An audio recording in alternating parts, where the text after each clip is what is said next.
The pressure at the bottom of the world was a familiar embrace to Kaelia, a weight that felt more like home than confinement.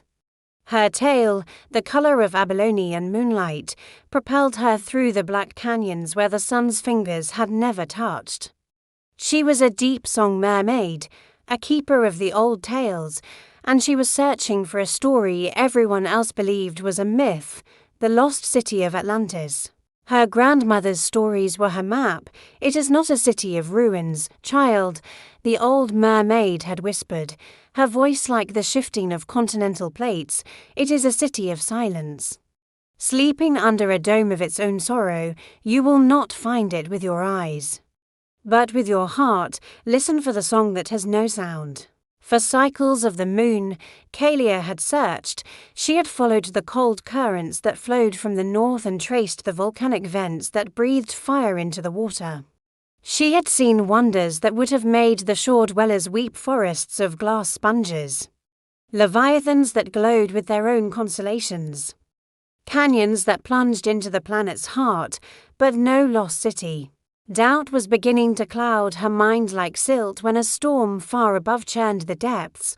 A powerful, unnatural current grabbed her, pulling her off her course and into a labyrinth of previously hidden seamounts. When the water finally stilled, she was lost, her guiding stones were obscured, and the familiar hum of the deep currents was gone. All was preternaturally quiet. And then she felt it. A vibration. Not a sound, but a resonance that travelled through the water and up the length of her spine, making the fine scales on her tail shiver. It was a deep, low thrum, like a single, sustained note from a shell horn the size of a mountain. It was the song that has no sound. Her heart hammered against her ribs. She followed the vibration, a thread of feeling in the immense dark. The water grew warmer, carrying a faint, ancient scent of polished stone and minerals unknown to her. The abyssal plain began to slope upwards, and then she saw it.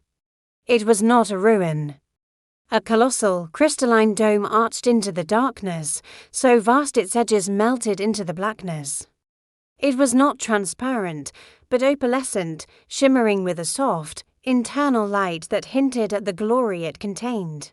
Through the faintly glowing shell, she could make out the silhouettes of ziggurats and spiraling towers, their lines impossibly graceful, designed for a medium of water and light, not air and sun. The stories were wrong. Atlantis had not crumbled. It had sealed itself away. She found a breach near the base of the dome, not a crack of destruction, but a graceful, arched opening, as if it had been left ajar. The water within the dome was different.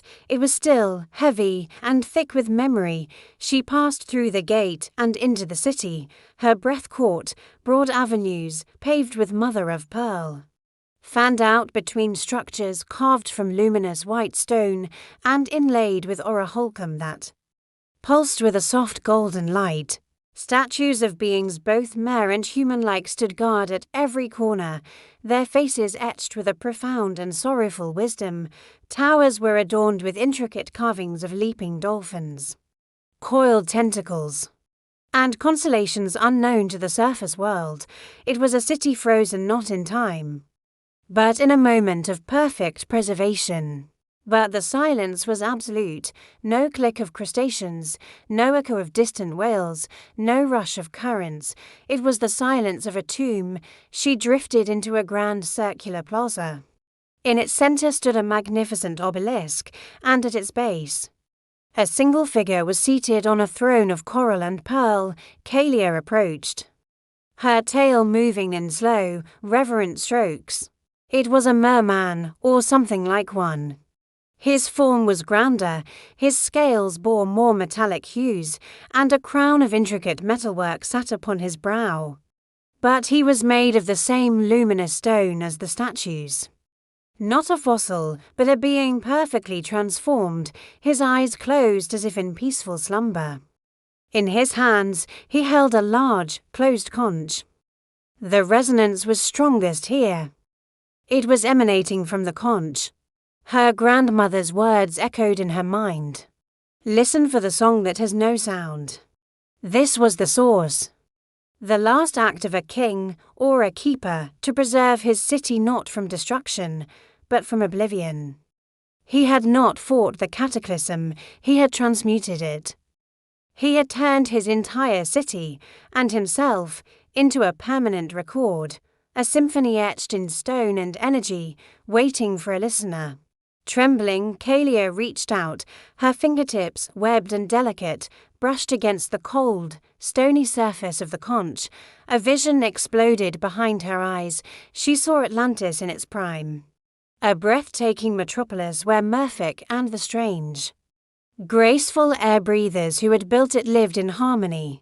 She saw great vessels shaped like rays gliding between towers, and gardens of bioluminescent kelp that sang complex harmonies. She saw their science, their art, their profound connection to the heart of the world. Then she saw the ground shake, not an earthquake, but a deep, psychic fracture from the planet's core. They could not stop it. They could only choose how they would be remembered.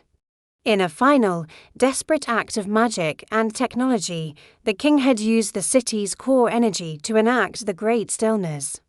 He captured the city's final, perfect moment and encased it in a shell of eternal song, a lullaby for a sleeping civilization.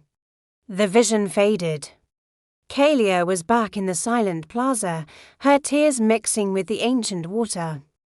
She had found it. Not a ruin to be plundered, but a story to be kept.